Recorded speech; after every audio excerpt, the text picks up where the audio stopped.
Agora vamos lá. Eu tenho me preocupado, aliás, desde o primeiro dia que eu comecei a falar de artesanato, de culinária aqui no Vida Melhor, com essa história de vocês que vendem e do preço que vocês colocam. E me corta o coração de ver, muitas vezes, você, minha amiga, meu amigo, empreendendo e pagando para trabalhar. É real. Tem gente que não sabe, mas está pagando para trabalhar, não está conseguindo ganhar nada. Por isso é que o dinheiro não dá no final do mês. Por isso é que você chega no final do seu mês e fala assim, gente, mas eu produzi tanto, eu machuquei a minha mão, eu tô cansada, minha coluna tá doendo e não tá dando certo. O que tá acontecendo? Olha, a gente precisa aprender a calcular o preço de venda. A gente precisa entender como é que é feito esse cálculo. Aí eu sei que tem gente que fala assim, ai, mas é que se eu colocar o preço certo, ninguém vai comprar. Não, vai comprar sim. Vamos fazer uma nova cultura de preço certo, porque as pessoas precisam valorizar o trabalho manual. As coisas têm seu preço, tudo não aumentou? Então as pessoas vão valorizar. Você vai precisar saber comprar bem, né? Aproveitar as oportunidades de negócios e aprender a calcular para vender com preço que vale a pena o seu trabalho. Hoje, a gente vai falar sobre os erros mais comuns na hora do cálculo para o produto que você vende. A gente recebe agora um professor, consultor de empreendedorismo, que trouxe, inclusive, uma aula prática. Se você quiser, vou dar até tempo, estou falando devagar. Pega lápis, pega um papel para você anotar, porque isso é aula. E depois dessa aula, aí eu não quero mais nem ouvir falar que você não está ganhando dinheiro com aquele negócio bacana que você faz, tá bom? Gente, vamos produzir, mas com inteligência para ganhar. Jean Kleber, seja bem-vindo. Muito obrigada por estar aqui com a gente. Obrigado, Cláudia. Uma alegria te receber, viu? Alegria toda minha. Temos hoje até uma lousa, olha que maravilha. Deixa eu passar para esse lado de cá e a gente vai usar essa lousa para exemplificar um pouco, né? Mas você ouviu a minha introdução e essa realmente é uma angústia que eu tenho. Sim. De ver, e eu tenho artesãs, culinaristas que são telespectadores do programa que moram no meu coração, porque a gente vai acompanhando a história deles, né? E aí tá lá trabalhando muito e não ganha dinheiro. Sim, acontece com bastante frequência. Uma das maiores dificuldades é reconhecer todos os gastos envolvidos para poder produzir. Então as pessoas se preocupam muito com os itens que elas conseguem ver ali, né? Eu comprei um produto para revender, mas não presta atenção, por exemplo, deslocamento é um gasto que eu preciso envolver no preço. Minha hora de trabalho é outro gasto que eu preciso envolver no preço. Então, esses gastos que eu não observo é a fuga. É com eles que as pessoas vão perdendo dinheiro e assim, como você disse, né, trabalham bastante, até vendem. Tem gente que vende bastante, mas não tem lucro, né? Porque o lucro se dilui exatamente nesses gastos que a gente precisa calcular melhor. Olha lá, foi bom, ele já trouxe alguns pontos que a gente não pensa. Meu deslocamento, eu tenho que ir lá no centro da cidade para comprar o material. Sim. Eu tenho que ir lá comprar palha de buriti. Tem que contar, sim, né? Sim. Tem que ver quanto você gasta. Eu preciso de uma pessoa para olhar o meu filho enquanto eu vou lá fazer essa compra. Tem que contar isso também. Envolvido diretamente. Utensílios, por exemplo, artesanato. Eu tenho vários utensílios e eles têm vida útil. Então eu preciso calcular a depreciação deles para troca, porque é comum, infelizmente, os utensílios quebrarem ou se danificarem no meio do processo. Tem gente que se endivida para comprar um liquidificador novo, por exemplo, na culinária, porque ele quebrou no meio de uma produção e eu não tenho tempo para organizar, para arrumar. Então, acaba se endividando e não vendo lucro porque vive nessa armadilha, né? Não calcula os gastos de todos os produtos. O utensílio é uma coisa muito importante que precisa calcular também. Perfeito. Quer ver? Eu vou fazer uma coisa aqui com o Jean. Eu vou abrir a sua possibilidade de participação e você vai contar exatamente qual é o problema do seu negócio, porque a gente depois vai lá para o YouTube e vai ter tempo do Jean e pontualmente resolver a sua solução, levar uma solução para você. Então você pode contar o que é que você vende, como é que você está fazendo, que você vai ouvir a resposta, tá? Mas vai lá no nosso Instagram, manda a sua pergunta, manda um pouquinho a sua história, que o Jean continua, mas aí a gente vai ter esse momento aqui para ele explicar direitinho para você. Perfeito. Mas, de modo geral, o que a gente já precisa passar para quem está assistindo? Antes até de nós entrarmos na questão do preço, outra situação. Eu estabeleço um preço, mas eu não defino o cliente. Então, como você colocou, né? Às vezes eu estou oferecendo o produto para o cliente errado e o cliente fala assim, é muito caro ou é muito barato. Por quê? Porque eu não busquei o cliente ideal. Então, o público-alvo também influencia. E isso vem numa análise de mercado que precisa ser feito. Então aquilo que eu falei, que tem gente que fala assim, mas se eu cobrar mais caro, ninguém vai comprar. É porque não está com o cliente ideal. Exatamente. Não identifiquei o meu público-alvo, então eu estou oferecendo para as pessoas erradas e aí fica mais difícil vender. Né? Porque realmente a pessoa pode achar mais caro ou mais barato. Tem gente que não compra porque acha que é muito barato e não tem qualidade. Sabe que outro dia eu até fiquei surpresa, achei incrível. A minha filha estava me contando a história de uma amiga dela, uma amiga de uma classe econômica alta, Sim. que resolveu virar crocheteira. Tá. Falou, não vou fazer faculdade, não quero, vou fazer crochê. E tá ganhando uma grana preta, porque ela consegue vender para as amigas que pagam caro aquele crochêzinho, aquele topzinho. É impressionante. Identificou o público certo, tem mais chance de lucro, né? Tá vendo só? Vamos um pouquinho mais pra cá, depois a gente vai usar a lousa, mas eu não quero, não vou ainda ficar aqui na lousa, né? Vamos continuar conversando aqui, já que é melhor. Então, identificar o público certo. Cada produto tem um público. Sim, sim. Em linhas gerais, cada produto tem um público e eu preciso identificar quem compraria mais. Né? Por exemplo, o poder aquisitivo da pessoa, eu preciso analisar, tem uma série de análises que podem ser feitas junto com a formação de preço. Quem compraria esse produto? Qual idade tem? Qual poder aquisitivo? Um jovem, tendenciosamente, tem menos poder aquisitivo que um adulto, tendenciosamente. Mas tem jovem que poder de paga persuasão no pai e na mãe para choramingar aquilo que eles querem, Concordo. né? Aí a gente vê a meninada toda com um telefone de último tipo. Sim. Eles não ganham, mas eles conseguem um jeitinho do pai dar. Essa é outra análise interessante. Quem tem o poder de compra é quem decide. Então, às vezes, também eu estou oferecendo para quem não tem o poder de decisão. Eu estou oferecendo, por exemplo, né, para a esposa, mas ela depende da aprovação do marido porque é ele quem trabalha, é ele quem compra, é ele quem decide, financeiramente dizendo. Então, eu preciso pensar nisso. Eu vou abrir um pet shop e eu vou atender quem exatamente? Eu preciso agradar quem exatamente? Eu preciso agradar os dois, o dono, que é o decisor na hora de comprar, e o pet. Né? E tem gente que investe muito na atenção ao pet e aí deixa um pouco a desejar o dono. Né? Só que é o dono quem olha, é o dono quem decide, o pet não decide. Né? É verdade. Então, são análises que o empreendedorismo vai trazer para a gente conseguir, com o plano de negócios, definir público-alvo, definir o produto certo para o público certo, o preço adequado. Às vezes eu preciso só mudar de região. Né? Eu tenho o produto certo, eu tenho um público certo, mas na região que eu estou não atende adequadamente. Né? E eu posso ter também uma linha de produtos que atenda a públicos não diferentes, mas um pouco mais aberta essa escala, né? Então eu atendo do jovem até a quem tem mais idade. Então são algumas análises que podem ser feitas para acertar mais. O ponto importante eu preciso ajustar para acertar. Né? Se a minha meta é ganhar 30% sobre um produto, eu preciso ganhar 30%. Se eu tenho uma meta de faturamento ou de lucro X no mês, eu preciso caminhar na direção daquela meta. E não significa que se eu quero ganhar 30%, eu coloco 30% a mais naquele produto só. Depende. Nós vamos precificar e a gente vai pensar assim, conseguir levantar todos os custos, né? 30% compreendeu tudo, está tudo encaixado ali, ok, os 30% serão garantidos. Não, eu estou deixando escapar alguma coisa, então meus 30% vão se perder, né? Porque aí 2% vai no imposto, por exemplo. Imposto é uma coisa também que as pessoas não conhecem, não calculam, e o imposto ele consome lucro.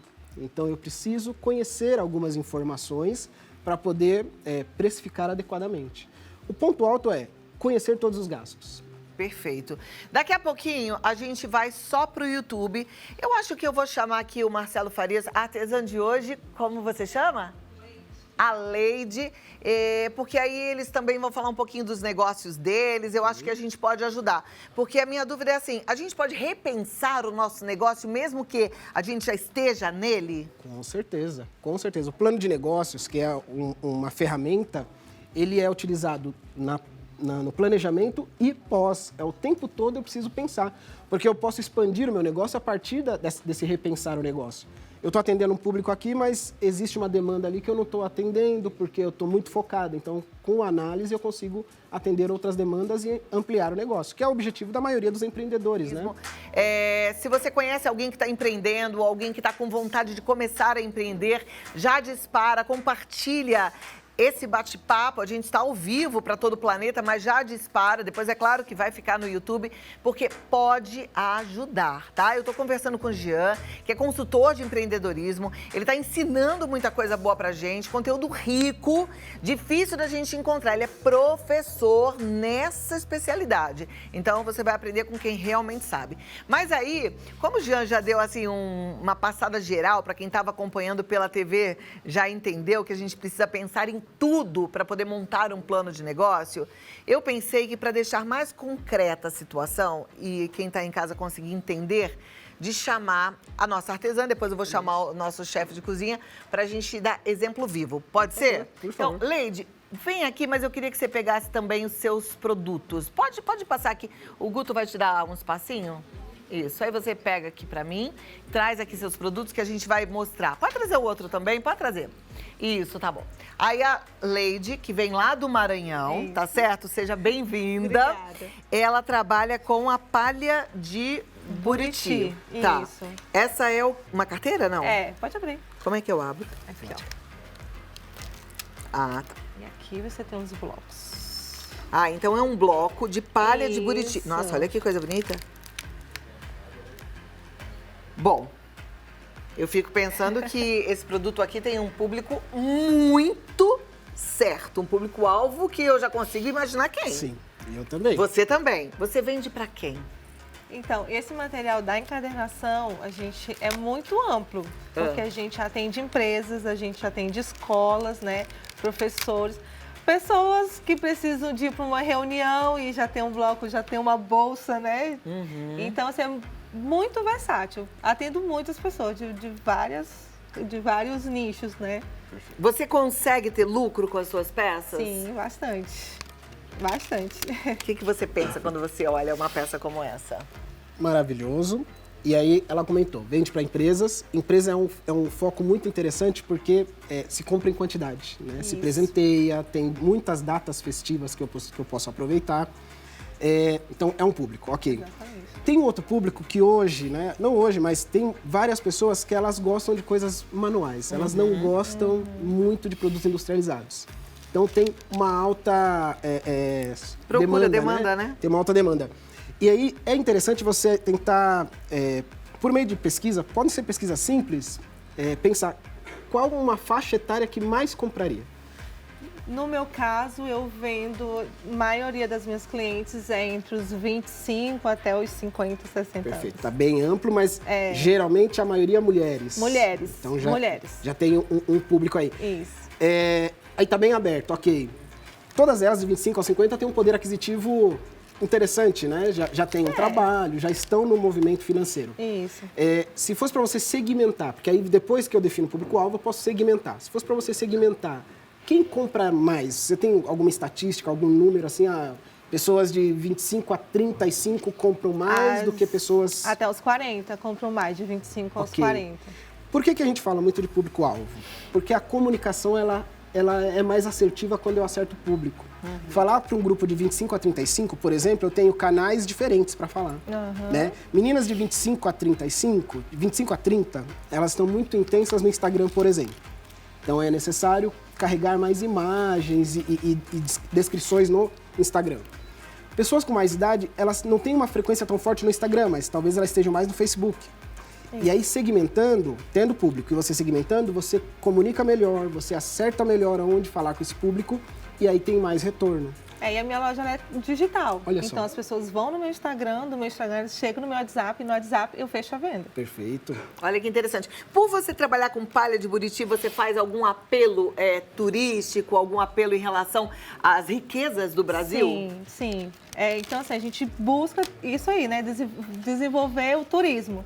Né? Então, através da palha do Buriti, esse aqui é o chitão também, que é muito utilizado. Olha que lindo. Né? Sim, e o bordado, que é das festividades também de lá. Então, a gente atenta isso para o turismo, né? De divulgar o turismo mesmo regional. E você consegue também, ou Não sei se você já fez isso, oferecer para hotéis, pousadas. Esse é o nosso próximo passo, de levar para... Porque lá a gente tem um centro histórico e é onde vende inúmeros produtos, né, desse material. E aí o nosso próximo passo é esse, chegar nessas empresas e levar até eles. Que legal. Aliás, eu tô vendo aqui que a Leide, ela tá valorizando o artesanato da onde ela vem, né, de São Luís do Maranhão. Isso. Mas também tô vendo que você tá aqui com um brinco de capim dourado, que é tão rico também na região. Olha lá, gente, valorizando as riquezas brasileiras. Com Isso certeza. É maravilhoso. Com certeza. Esse apelo do que a gente tem no Brasil é um apelo forte, né? Sim. E tem artesão que consegue com maestria, inclusive, vender para fora do Brasil. Qual é a dica que você dá? Bom, as pessoas valorizam muito, né, a natureza brasileira e tudo que se pode produzir com a natureza brasileira, porque a diversidade da natureza brasileira é muito intensa em cores, em modelos, né, estilos de flores, plantas. Então, externamente se valoriza a beleza, até porque se nós pensarmos em outros países, talvez não tenha tanta diversidade, né? E nós temos incríveis artesãos no Brasil. Eu acho que esse é o ponto, né? Muita gente com uma mão para fazer as coisas que é lindo, é incrível. Então, esse conjunto, né? A beleza natural com essa mão maravilhosa do brasileiro é uma receita cheia. E aí, para divulgação, rede social é o melhor caminho? Bom, hoje não tem como não ter presença na rede social. Precisa ter pelo menos uma página simples, mas identificando o público. O meu público ele frequenta um ambiente X. Talvez a rede social não seja o melhor ambiente, né? O meu público em massa, em grande quantidade, ele é mais presencial, ele não é digital. Existem casos, né? Então, na rede social eu não vou ter tanto volume de venda. Talvez eu precise ir, que nem você comentou, ir a um hotel, estar com uma presença física em alguns lugares para poder. Mas isso parte dessa análise. Quem é o público-alvo e qual é o comportamento do público-alvo. Maravilha. Você sabe colocar o preço certinho, Leide? A gente tenta, né? A gente vai estudando, vai pesquisando e aí a gente vai tentando calcular. A gente até conversou um pouquinho antes, porque a gente tem o nosso processo manual, né? Porque é fácil eu pegar quanto eu gastei no meu processo manual de trabalhar, de produzir, né? De horas trabalhadas. Essa é a parte mais difícil, mas a gente tenta chegar ao próximo. Graças a Deus, eu já estou 8 anos no mercado e sempre tive lucro, né? Então, maravilhosa. Que continue assim. Amém. E olha só, ela valoriza o processo manual, porque ela coloca esse custo no produto dela e vende, né? Isso. Que é o que eu quero levantar para todo mundo. A gente tem que acreditar no nosso trabalho. Com certeza. Né? E vai vender. Vai sim. Muito obrigada e parabéns, Leide. Daqui a pouco você ensina a gente a trabalhar com a palha de buriti. Tá certo. Lá, vem cá, Marcelo Faria. Marcelo, ele é chefe de cozinha e aí tem uma preocupação. Quem trabalha com perecíveis precisa prestar muita atenção em perdas, né? Marcelo, seja bem-vindo. Tudo bem, Cláudia? Obrigado. Tudo bom? Tudo bom, Jean? Tudo bem, Marcelo? Eu vou aproveitar a sua presença para perguntar primeiro se você tem alguma dúvida já pontual para fazer para o Jean. Primeiro, uma curiosidade. A gente se conhece há muito tempo. A gente trabalhou na Fundação Casa, a gente dava aula para os adolescentes, cumprindo medida socioeducativa. Que legal! Eu com a parte de culinária, ele com a parte de empreendedorismo, informática. Por isso que eu digo que o mundo é muito pequeno e a gente tem que tratar todo mundo bem. Que máximo, né, Cláudio? É isso muito mesmo. legal, muito legal. Jean, a gente tem uma dificuldade muito grande em rede social e eu acho que a Cláudia acabou de falar da Leide, mas eu acho que isso é muito importante, é identificar o público. Esses dias eu estava tendo uma conversa sobre identificação de público, Cláudio. Se meu público faz isso, se ele aceita esse tipo de coisa, se ele não aceita esse tipo de coisa. O que meu público gosta, que eu já percebi, e bastante? Receita. Tá. Então, por isso que a gente sempre traz coisa diferente, ou procura coisa diferente. E, às vezes, eles querem algo presencial. Isso é o mais difícil, Jean. Tá. Identificar assim, eles querem uma coisa presencial, mão na massa, Cláudio. Eles querem um presencial só para ver eu cozinhando, porque é legal, porque eles me veem aqui. Então, mas aí é que vem uma dúvida. Presta atenção, vê se você está conseguindo acompanhar o raciocínio aqui. Você está vendendo produto, porque o seu negócio é vender marmita, é vender jantar, é vender almoço, é vender festa. Exatamente. Né? O seu negócio não é fazer sucesso nas redes sociais. Exatamente. Porque você não é um influenciador digital. Eu trabalho, exatamente. Você trabalha, precisa vender suas marmitas. Aí é que vem a minha maior preocupação com quem trabalha com perecível. Porque a rede social ela é importante, Sim. mas ela não pode ser a força máxima, porque vai dar um tiro de canhão para matar a formiguinha, porque a gente só vai poder vender ali naquela região. E tem uma outra preocupação. Rede social requer muito tempo. Então, alimentar bem a rede social, interagir com as pessoas na rede social demanda muito tempo. Então, se eu dedico muito tempo para isso, naturalmente eu perco tempo e talvez até qualidade de produção no que é o negócio principal, que é a produção. Qual é o melhor caminho para quem quer fazer sucesso, para quem quer ganhar notoriedade, mas vendendo, não ficando famoso na internet, porque fama não paga conta, Não paga conta. né? Em relação à alimentação. Primeira coisa, foco no negócio. Qual é o meu negócio? O meu negócio é produção. Porque você falou de duas possibilidades. Sim. O meu negócio é produção e eu vendo Sim. e isso me monetiza. Ou eu posso caminhar na direção de ensinar as pessoas a fazer as receitas. Sim. Que as pessoas gostam muito. Sim. Gostam bastante. Né? E tem muita gente que gosta. Então, eu preciso definir qual é o negócio. Né? São duas áreas muito próximas, mas também tem seus detalhes, suas distinções. Definir o negócio. A rede social ela vai conversar em relação a isso. Se eu trabalho com as receitas para divulgar as receitas, talvez o empenho na rede social seja maior, porque né, eu não fico tanto tempo cozinhando. Eu preciso né, interagir com as pessoas para provocar nelas essa vontade de cozinhar. Né? Se o meu negócio é cozinhar, aí é uma outra história. E aí, foto, por exemplo, né, imagem em rede social é uma dificuldade da maioria dos grandes não, a maioria dos empreendedores, principalmente os pequenos. Né? Tirar uma foto com qualidade, com uma boa iluminação, uma posição adequada, porque o objetivo da foto é, se eu vendo a comida e quero que a pessoa olhe a foto, eu quero que ela salive, que ela sinta a vontade de comer. Né? E aí uma foto mal tirada, com uma iluminação ruim, uma posição ruim, ela não dá essa intenção de comer. Então, alguns detalhes. Tem o pessoal do marketing digital fala bastante da frequência de postagens. Né? Então, é importante criar um ritmo de postagem, mas um ritmo que seja equilibrado para a minha produção e, ao mesmo tempo, alimentar a rede social. Então, quanto tempo eu dedico por dia? Né? Será que eu estou dedicando adequadamente? Eu tenho um equilíbrio? Será que eu estou perdendo a mão do meu negócio? Porque, como você disse, né, tem gente que começa com o negócio, daqui a pouco parece mais influencer do que o empreendedor. E não tem problema se né, o negócio mudar, mas eu preciso ter clareza que está mudando, senão eu estou investindo numa coisa que não vai dar o retorno. Agora, essa história que eu te falei, que de repente a rede social vai comunicar pra gente que tá longe e que não vai poder receber o produto. Por exemplo, anteontem, veio aqui uma dupla maravilhosa, por sinal, e elas fazem bolo de rolo. Um bolo de rolo delicioso. Mas elas podem enviar o bolo de rolo delas para tudo quanto é lugar do Brasil. Tá tudo certo. Elas têm que fazer sucesso na rede social, porque o bolo de rolo não é perecível, ele tem lá um tempo de durabilidade, consegue enviar. Não é o caso da comidinha, por exemplo, das marmitinhas fit. Perfeito. E aí a rede social, ela serve para quê? Já que a gente só vai falar mesmo com quem tá ali pertinho da gente. Eu vou restringir o atendimento, eu vou comunicar na rede social que existe uma restrição de distância. Né? Bom, a rede social eu não consigo controlar quem vai receber. Então o mundo inteiro vai receber. Mas eu consigo comunicar quem pode receber. De toda forma, ela é importante. Sim, sim. Não ter a presença é muito difícil. E é importante ter a presença, como o Jean acabou de falar, bonita. Sim. Com boas fotos, né? Exato. Se vai fazer comida com foto que dê vontade de comer. Exatamente. Tem gente que se preocupa muito com quantidade de imagens e aí acaba perdendo a qualidade. Então é melhor tirar menos fotos com boa qualidade do que colocar muita imagem. Tem rede social de profissional que você vai ver, por exemplo, eu vi recentemente de uma manicure, 200 e poucas imagens de mãos na mesma posição. Então, chega uma hora que cansa de ver a mesma coisa. Né? Muito bem pintadas, né? Com artes incríveis, mas repetitivo demais. Então, é importante talvez menos fotos com mais qualidade, com outros efeitos. Agora, vamos pensar em custo, vamos pensar em preço. Marcelo, muito obrigada. Nada, obrigado, Eu vou pedir agora para o Jean falar de preço e como é que a gente vai precificar.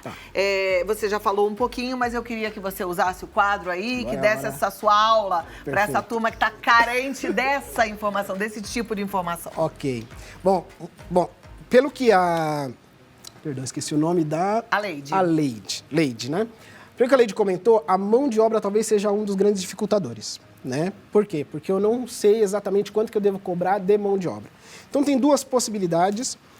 A primeira e a mais adequada, eu preciso saber quanto que custa a minha vida pessoal e aí eu vou estabelecer uma meta de faturamento da qual eu consiga ter resultado para quitar as minhas dívidas pessoais. Então, eu vou fazer um cálculo aqui para a gente pensar o seguinte. Quando eu tenho uma meta lá de R$ 3.000 mês de despesa pessoal, e eu estou falando aqui salário, né? Seria o salário. Eu posso desmembrar esse valor, subdividir esse valor em produto para saber quanto que eu vou ganhar por peça. Então, cada peça precisa ter X de mão de obra para me compor esse salário. Tá. É um caminho, tá? O outro caminho é eu pensar, se eu estou começando principalmente, eu posso pesquisar quanto que um profissional iniciante numa área X ganha e aí eu vou estabelecer uma meta de salário com base nessa remuneração desse profissional. Eu imaginar que um profissional esteja aí com algo em torno de R$ 1.800, um iniciante, né? Então, eu vou precificar e analisar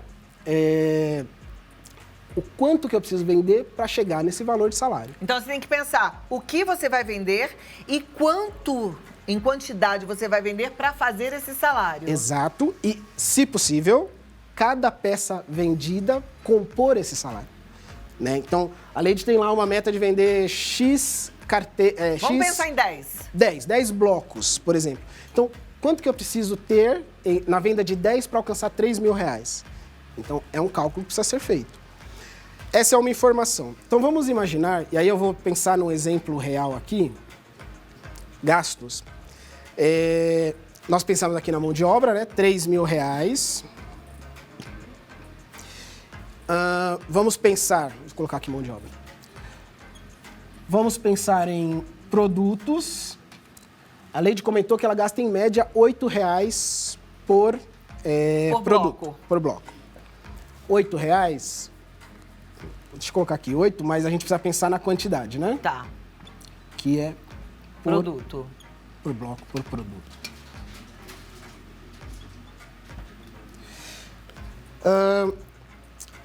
As despesas que eu comentei, por exemplo, ela se desloca muito, ela se alimenta na rua, ela tem muitos utensílios. Então, vou colocar aqui uma média geral de a cada bloquinho que ela gasta R$ 8,00, ela tem mais R$ 3,00, que eu vou chamar de gastos, tá? Tá. Então, são R$ 11,00 cada bloco. É porque às vezes o produto assim é baratinho, tipo, palha de Buriti é barato. Só que pega um ônibus que custa R$ 100 para chegar até o lugar para comprar palha de Buriti, tem Sim. que colocar isso embutido aí nesse preço da palha. Exatamente. Né? Tem que Então, pensar nisso. Custou para ela R$ 11,00 cada bloco. Ela não sabe quanto que ela precisa vender para fazer R$ 3.000 ainda. Mas vamos dividir, vamos colocar uma meta de 100 blocos por mês. Tá. Uma meta de venda de 100 blocos por mês. Vamos fazer 100, a gente divide aqui pelos 3.000, né? A gente está falando de quê exatamente? R$30? Não, R$3? R$3,30. R$3,33. Então, ó, R$3 de mão de obra para 100 blocos. Aham. Mão de obra. O bloco dela está custando 14, né? Aham. Tá tudo compreendido. 100 blocos, ela tem uma meta de mão de obra de 3.000, de salário de 3.000 mês, que dá 3. E R$14 Porque nesses gastos extras você já colocou luz, utensílio, gás, isso. água, tá. Exatamente, utensílios, tudo. Aqui, para ela vender, para ela conseguir ganhar, vamos colocar aqui no cantinho, 14 é custo, 14 é o custo dela. 100% é o valor que ela quer, é o valor final que ela quer, e vamos imaginar que a Leide colocou uma margem de 30%. Tá. Tá? Então, o cálculo é o seguinte, R$14 dividido por 70%. Tá? Eu vou fazer na calculadora. Faz na calculadora aí. Temos já perguntas. Enquanto o Jean vai fazendo o cálculo, eu vou pedir para a produção já preparar aí o nosso chat. Gente, tá diferente hoje esse programa, né? Tá diferente. Mas a gente tem perguntas, vou fazer as perguntas e também tem o nosso chat no YouTube, tá bom? Então vamos lá, a produção vai colocar aqui. Eu já vou fazer a primeira pergunta enquanto ele faz a conta. É da Júlia Capuano. Daqui a pouquinho o Jean responde. Ela diz: tem uma loja de semijoias na internet e que começou a dar muito certo de um ano pra cá. Vale a pena eu abrir uma loja física? Segura aí, Júlia Capuano, que já já o Jean vai responder a sua pergunta. Como é que você fez a conta aí? Você dividiu 14 por 70%, que deu um preço de venda de R$20. Ou seja, para ela ganhar R$3.000, ela vai precisar vender 100 blocos. 100 unidades. 100 blocos por mês, a R$20 cada um. Por exemplo.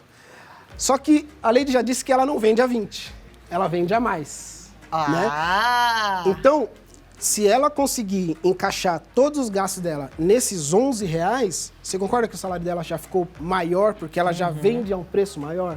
Perfeito. Bom, também a gente está fazendo fictício. Não é que ela só gasta 8, 3, nada disso. É fictício, mas é só para você entender o caminho do raciocínio. Exatamente. Levantar Legal. todos os gastos, todos. Você comentou água, energia elétrica, internet. Se eu tenho uma loja física, são gastos necessários. É verdade. Básicos. Aluguel, né? Tem que pensar em tudo isso. Não tenho uma loja física, eu faço na minha casa. Só que a minha casa é uma empresa também. Então, ou parte, ou toda essa despesa precisa ser incluída nos valores dos produtos que eu vendo, né? Mas não sei se ficou tranquilo para nós. Eu acho que foi legal. Já deu uma luz aqui para quem está empreendendo, para quem está querendo montar negócio. Vem um pouquinho mais para perto de mim. Vamos responder agora a Júlia Capuano. Olha, ela tem uma loja de semijoias na internet e está dando muito certo de um ano para cá. Okay. Vale a pena ela abrir a loja física? Precisa fazer algumas análises. Por exemplo, a clientela dela da internet, ela conseguiria replicar isso na loja física? As pessoas conseguiriam se manter comprando na loja física? E eu trago isso até para uma experiência real que eu tenho, de uma pessoa que vendia no estacionamento de uma grande empresa, né, lingeries, e aí ela montou a loja física. E ela não consegue mais vender, né? Por quê? Porque não fez esse planejamento prévio. Então, eu preciso migrar as pessoas ou conseguir garantir que a minha loja física também dê retorno. A loja física dá muita despesa, né? Dá muita despesa e eu preciso saber se eu consigo ter um movimento na loja física que é compatível ao movimento da internet. Então, algumas análises precisam ser feitas. Onde essa loja física, por exemplo, né, é num lugar movimentado? Qual é a minha concorrência nessa loja física? Esses gastos que a loja física vai ter de início, eles Tem que analisar muita coisa. E o compatíveis. planejamento faz toda a diferença. Perfeito. E aí tem um plano de negócios muito extenso que algumas grandes empresas conseguem fazer, que infelizmente a maioria dos empreendedores, principalmente os pequenos, empreendem por necessidade, não tem tempo de planejar muito. Então eu queria falar de 3 pontos rapidamente, essenciais para um plano de negócios. Analisar as suas habilidades enquanto pessoa, enquanto empreendedor. Fazer uma análise de mercado para pensar o que as pessoas estão precisando e o que a minha habilidade pode contribuir com o que as pessoas estão precisando. Porque aí eu consigo juntar o que eu sei fazer, o que eu gosto de fazer, com necessidades reais do público e é mais fácil, tendenciosamente é mais assertivo montar um negócio ou ter um produto que encontre cliente. E o terceiro passo, fazer essa análise do cliente, né? Porque antigamente eu pensava em ter um produto e buscar os clientes. Hoje, na verdade, a lógica ela é um pouco inversa. Eu preciso pensar no cliente e aí desenvolver um produto que atenda ao cliente, né? Senão eu começo a lançar produtos no mercado que não tem volume de venda, porque não tem a clientela certa. Maravilha. Vamos para as perguntas do Instagram. Eu amei que tem muita pergunta. Obrigada a você que está participando. A gente já fez ali no YouTube, mas aqui, olha, a Thalita quer saber, e se alguém copiar a minha ideia de negócio, o que fazer? Competitividade é um grande desafio. A pessoa pode copiar a ideia central do negócio, mas existem diferenciais que só a Thalita tem. E a Thalita ela precisa caprichar, observar e buscar os diferenciais dela, né? Porque é assim, né? Pouco se cria, muito se copia. E tudo bem, é do mercado. Mas os diferenciais não dá para copiar. Então, a Thalita é a melhor em atendimento. A outra pessoa, os concorrentes dela, talvez não consigam chegar na excelência de atendimento que a Thalita tenha. E aí, ela vai buscar, com essa diferença, né? Ela vai conseguir sobressair aos concorrentes dela. Tá? Então, Perfeito. não perder de vista essa competitividade. Foco, Thalita, bora. Próxima pergunta. Muito obrigada pela participação. André Roberto, como lidar com os imprevistos? Tenho uma oficina mecânica e um aparelho meu muito caro quebrou. Tinha um dinheiro reserva, mas não é suficiente. Outra questão séria, eu falei lá sobre formação de preço e depreciação de itens. Então, na minha formação de preço, eu também posso inserir a depreciação dos itens, principalmente equipamentos caros. Qual o tempo de vida útil de um equipamento? Por exemplo, 3 anos. Então, eu vou incluir no preço dos meus produtos hoje valores compatíveis para eu conseguir daqui a 3 anos e meio trocar se necessário. E aí eu garanti que se ele depreciar muito mais rápido, eu tenho uma reserva que componha isso. Quando eu não tenho reserva e eu não cuido da depreciação, o que acontece? Eu tenho que recorrer a crédito.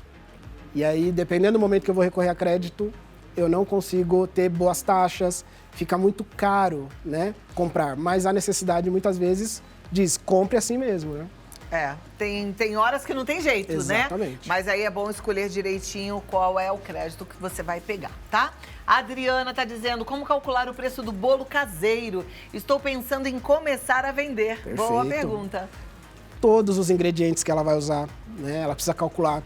Ela precisa pensar gás, utensílios da casa dela, que são contas que a gente não coloca normalmente no preço do bolo. Mas como é que a gente faz essa conta? Por exemplo, vamos imaginar que eu gaste R$50 de luz. Quanto eu vou colocar como se fosse responsabilidade do bolo? Eu posso, na energia elétrica, por exemplo, fazer uma média de quantos bolos eu produzo e aí fazer uma divisão da conta de energia elétrica para chegar próximo de um valor compatível. Um exemplo, eu produzo 100 bolos. Então, eu demoro 4 horas para produzir 100 bolos. Isso. De luz acesa. 100 potes, 100 bolos de pote, por exemplo. Isso. E quanto que eu gasto na conta nesse período? Eu posso pegar minha conta, fazer uma subdivisão por dia, uma subdivisão até por hora, para saber, em 1 hora eu gasto R$3 de energia elétrica, e isso em bolo, eu vou fazer uma outra subdivisão para falar, eu faço 10 bolos por hora, R$3, então a cada 30 centavos eu vou incluir no bolo para compor. Colocar a conta, colocar a luz. Exato. Aí vai a luz, a água, a internet para divulgar a internet, o bolo. O gás é também... Gás, embalagem. Embalagem, que nós falamos assim, no empreendedorismo. Existem os gastos fixos e existem os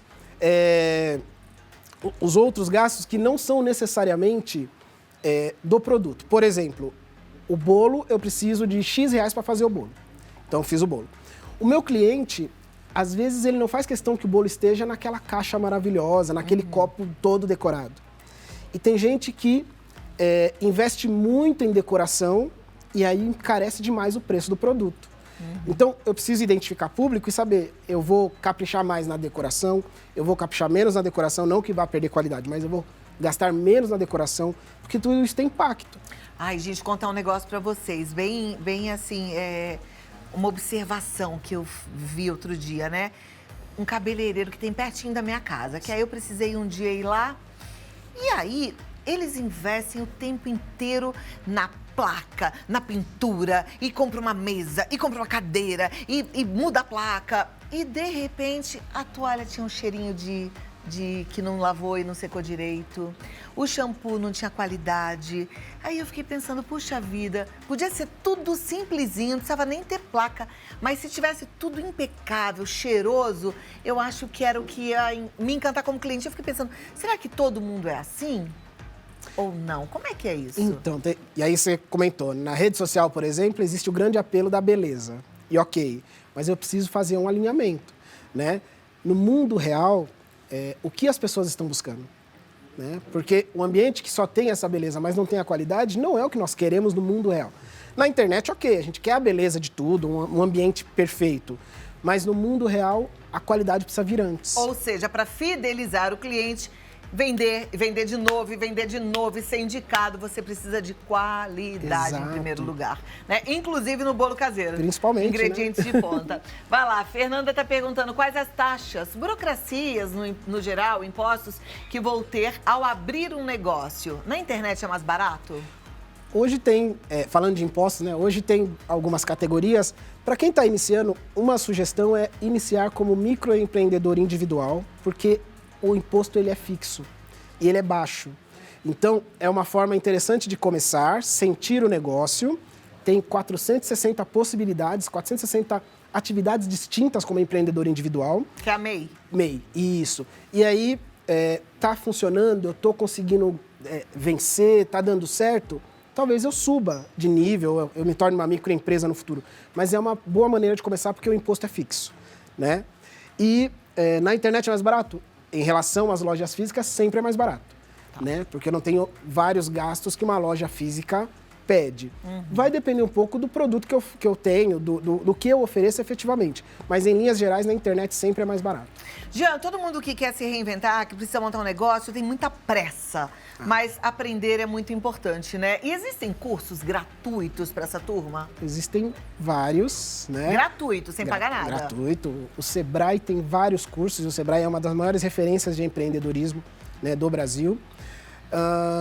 Aí, hoje, o Sebrae, né, tem parceria com o Sistema S, oferecendo outros cursos gratuitos. Então, Senac, o Senai, né, que são do Sistema S. Organizações sociais, tem muitas, Cláudia, muitas organizações sociais que oferecem cursos gratuitos, né? O Marcelo comentou que nós viemos de uma organização social. Eu tenho uma trajetória longa em organizações sociais, sempre com cursos gratuitos. Então, tem como buscar. Uma preocupação é assim, tem gente que acredita que eu preciso estudar muito para depois empreender. Eu preciso estudar e ideal é empreender junto. As coisas precisam acontecer ao mesmo tempo. Por quê? Porque eu já vou corrigindo o processo no meio. Eu não perco tanto tempo.